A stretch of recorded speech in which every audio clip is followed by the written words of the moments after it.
YouTube channel our skill and myself Pratik Kumar Rana from electrical engineering. So friends, आज हमारा topic है holding procedure of any relay और contactor. यानी कि आज हम बात करने वाले हैं रिले या कॉन्टैक्टर की होल्डिंग के बारे में, या होल्डिंग प्रोसीजर होता क्या है इसके बारे में। तो फ्रेंड्स, यदि आपने हमारे चैनल को अभी तक सब्सक्राइब नहीं किया है तो प्लीज़ वीडियो के नीचे रेड कलर के सब्सक्राइब के बटन को दबाकर अभी सब्सक्राइब करें, साथ ही बेल आइकन को भी प्रेस करें और ऑल पर क्लिक करें, जिससे हमारे सभी हेल्पफुल वीडियोज़ के नोटिफिकेशन आप तक पहुंचते रहें। तो चलिए फ्रेंड्स, स्टार्ट करते हैं। तो फ्रेंड्स, सबसे पहले समझते हैं कि किसी रिले या कॉन्टैक्टर में होल्डिंग प्रोसीजर होता क्या है। तो फ्रेंड्स, जैसा कि होल्डिंग शब्द से ही पता चलता है कि होल्ड करके रखना, मतलब पकड़े रखना। तो फ्रेंड्स, इसका मतलब यहाँ पर यह है कि जब हम रिले या कॉन्टैक्टर को एक बार पुश बटन दबाकर ऑन कर दें तो वह तब तक ऑन रहे जब तक कि पावर सप्लाई को कट नहीं कर दिया जाए। तो फ्रेंड्स, होल्डिंग को समझने से पहले हमें रिले और कॉन्टैक्टर के कुछ मेन टर्म्स को समझना बहुत जरूरी है। जैसा कि आप सभी जानते ही होंगे कि किसी रिले या कॉन्टैक्टर में दो सेक्शन होते हैं, जिसमें पहला ऑपरेटिंग कॉइल सेक्शन तथा दूसरा टर्मिनल सेक्शन होता है, जिनमें टर्मिनल भी दो टाइप के होते हैं, एक पावर टर्मिनल तथा दूसरे कंट्रोलिंग टर्मिनल। अच्छा फ्रेंड्स, एक बात यह कि रिले में ओनली कंट्रोलिंग टर्मिनल्स यूज किए जाते हैं, जबकि कॉन्टैक्टर्स में ये दोनों टाइप के टर्मिनल्स यूज किए जाते हैं, पावर टर्मिनल्स और कंट्रोलिंग टर्मिनल्स।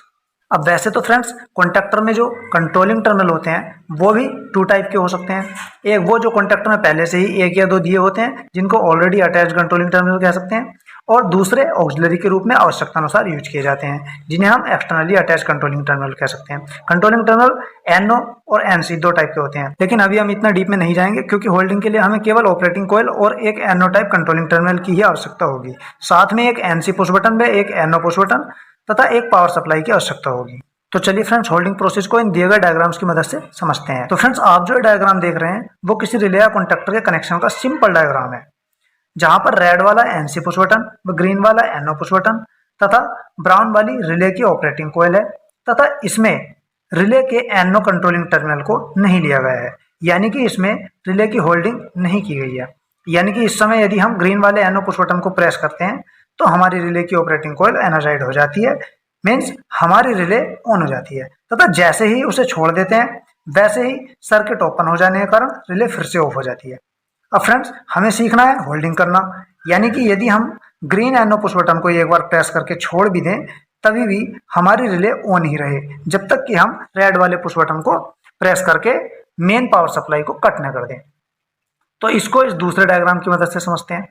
तो फ्रेंड्स, ये देखिए, ये डायग्राम भी पहले वाले डायग्राम से कुछ मिलता जुलता ही है, बस इसमें हमने रिले के एक एनओ कंट्रोलिंग टर्मिनल को भी ऐड किया है। अब क्योंकि ये एनओ टर्मिनल रिले या कॉन्टैक्टर के साथ अटैच्ड है, इसलिए रिले की कंडीशन चेंज होने पर ये भी अपनी पोजीशन चेंज करेगा। तो फ्रेंड्स, इस डायग्राम से हम समझते हैं कि हमें कॉन्टैक्टर की होल्डिंग के लिए उसके एनओ कंट्रोलिंग टर्मिनल को ग्रीन वाले एनओ पुश बटन के साथ पैरेलल में कनेक्ट करना होता है। अब जैसे ही हम ग्रीन पुश बटन को प्रेस करते हैं, प्रेस करते ही सर्किट क्लोज हो जाता है और कॉन्टैक्टर ऑन कंडीशन में आ जाता है, जिस कारण उसका एनओ कंट्रोलिंग टर्मिनल भी अब क्लोज हो जाता है, जिससे हमारा कॉन्टैक्टर ग्रीन पुश बटन को छोड़कर रेड एनसी पुश बटन के साथ डायरेक्ट सप्लाई से कनेक्ट हो जाता है। अर्थात अब ग्रीन एनओ पुश बटन का कोई कार्य नहीं रह जाता है। यानी कि अब यदि हम ग्रीन एनओ पुश बटन को प्रेस करना बंद भी कर दें, मतलब कि उसको छोड़ भी दें, तभी भी हमारे कॉन्टैक्टर को उसके ही एनओ टर्मिनल से सप्लाई मिलती रहेगी, अर्थात कॉन्टैक्टर ऑन रहेगा। अब यह कॉन्टैक्टर तब तक ऑन रहेगा जब तक कि रेड एनसी पुश बटन को प्रेस करके कॉन्टैक्टर के एनओ कंट्रोलिंग टर्मिनल में जाने वाली पावर सप्लाई को न रोक दिया जाए।